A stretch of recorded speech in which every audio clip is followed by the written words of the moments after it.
2015-ci ildə 25 yaşında evindən çıxanda onu qarşıda illərlə davam edəcək əsirlik, müharibə və saysız-hesabsız sınaqların gözlədiyini bilmirdi. Şərti olaraq Aysel deyə müraciət etdiyim qadının həyat hekayəsi Suriyanın viran qalmış şəhərlərində yazılıb belə. Bir vaxtlar ona və ailəsinə vəd edilən sakit həyat isə qısa müddətdə bombaların, qaçqın düşərgələrinin, həbsxanaların və IŞİD-in kölgəsində qalıb. Əvvəlcə Dağıstan, sonra Türkiyə, ardınca isə Suriyanın Cərablus, Raqqa, Tabqa, Məyadin, Hacin və Bağuz şəhərləri. Bu şəhərləri və Ayseli dəhşətli tarix birləşdirir. Bir ərazidən digərinə məcburi köç, ardıcıl bombardmanlar, aclıq, səfalət, ölüm təhlükəsi, ən başda isə yalan vədlər onun gündəlik həyatına çevrilir. Nə biləydi ki, bir vaxtlar adını belə eşitmədiyi şəhərlər həyatını zindan edəcək. Yoldaşım ilk bir neçə aydan sonra, 2-3 aydan sonra yanında təyyarə vurdu onu. Elə askollar gəldi yanına. Qolu ilə tam belə kəsilmiş vəziyyətlə. Qırıldı sümüyü, amma işləmirdi, əsəbləri kəsilmişdi. Dedim ki, döyüşən olub, döyüşən olmayıb. Çünki həmişə elə qalan 4 il müddətində orada qaldıq. Elə həmişə yaralı idi o. Həmişə əməliyyat olunurdu belə.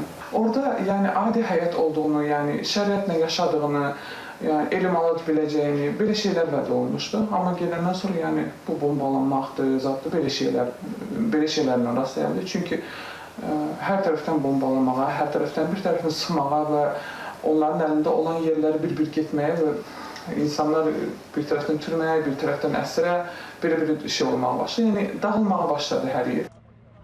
Həyat yoldaşı aldığı ağır yaralardan sonra illərlə müalicə olunur. O isə getdiyi ilk günlərdən aldadıldığını hiss edib geri qayıtmaq istəsə də sənədləri əlindən alındığı üçün bu mümkün olmur. Qaçmağa cəhd edir, dəfələrlə tutulur, geri qaytarılır.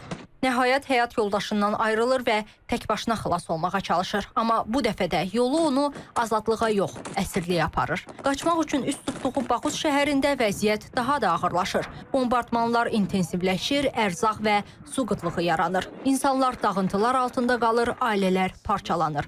Aysel isə ərəblərin açdığı yolla ərazidən çıxmağa çalışır. Başqa bir kənddə verilən yalan vədlər onu yeni bir sınağa sürükləyir.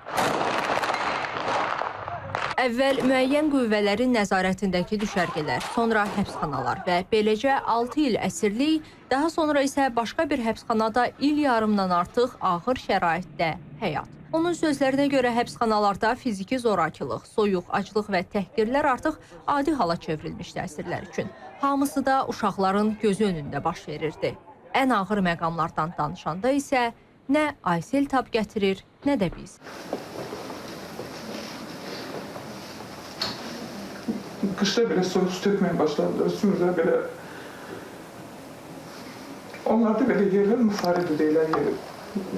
Belə tualetdir də, karçadır belə bağlı. Orada saxlayırlar çox qadınları. Ən çox da bu Türkistanlı, sonra Özbəkləri, sonra Rusiyadan olan qadınları. Sizdən başqa Azərbaycanlılar var idi? Var idi. Şəhərində bir dənə Azərbaycan qadını öldürdülər onlar. Onlar onu düşünmürlər. Sən orada istəyirsən, istəyib getmirsən, istəyib getməmsən. Yəni sən oradasan o xalası, yəni sənə artıq nifrət edirlər onlar. Yəni orada yəni döyüş dilləri üçün, yəni kişilər onlarla döyüşüb deyə, yəni ona görə yəni nifrət edirlər onlar. Yəni bizim yəni müsəlman olduğumuz üçün, yəni onlar tamamilə İslama insanlardır, yəni İslama nifrət edən insanlardır. Baxacaqlar, görürsən ki, mühəmdir, yəni orada balıqlarda qaldığımızda Quranı icazə edilmirdilər. Televizorda Quran şey edirlər, uşaqlar üçün yəni özləri qulaq asmaq istəyirlər. Millətin qarşısında çıxardıqlar, belə millətin qarşısında sənin üzünə şillə çəkirdilər. Əsirlik illəri bitdikdən sonra belə azadlığa çıxmaq asan olmur. Qaçaraq Ceyşulhur silahlı birləşmələrinə təslim olur və Cərablusa çatır. Burada da aylarla ağır şəraitdə həbsdə saxlanılır. Xilas isə onu özü tapır. Suriyada müxalifətin hakimiyyətə gəlməsi ilə. Yeni Suriya administrasiyası nəzarəti ələ keçirdikdən sonra vəziyyət dəyişir. Azərbaycan vətəndaşı olduğu müəyyənləşdirilir və ailəsi ilə əlaqə yaratmasına imkan verilir. Amma 11 ilə yaxın davam edən bu yolun sonunda nə ailəsi əvvəlki kimi idi, nə də özü.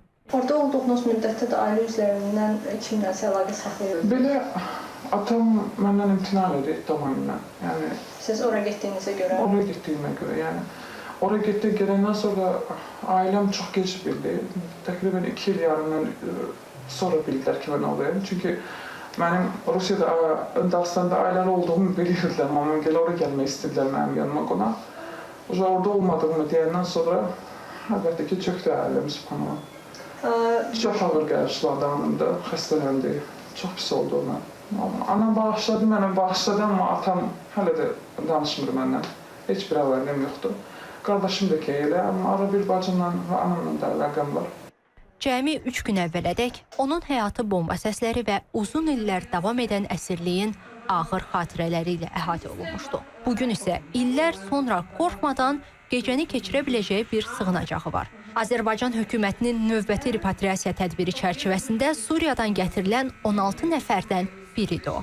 Repatriasiya olunanlardan 9 uşaq, 7-si qadındır. Hazırda onların hamısı Sosial Xidmətlər Agentliyinin müvafiq müəssisəsində yerləşdirilib. İlkin tibbi və sosial-psixoloji dəstək alırlar.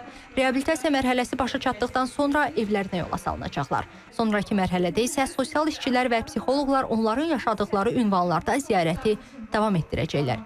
Ümumilikdə isə son illərdə agentlik repatriasiya olunan 600-dən çox şəxsi sosial reabilitasiya xidmətlərinə cəlb edib. Hazırda isə 84 repatriantın reabilitasiya prosesi davam edir. Rəqsanə Qasımzadə, Zamin Novruzov, İTV Xəbər.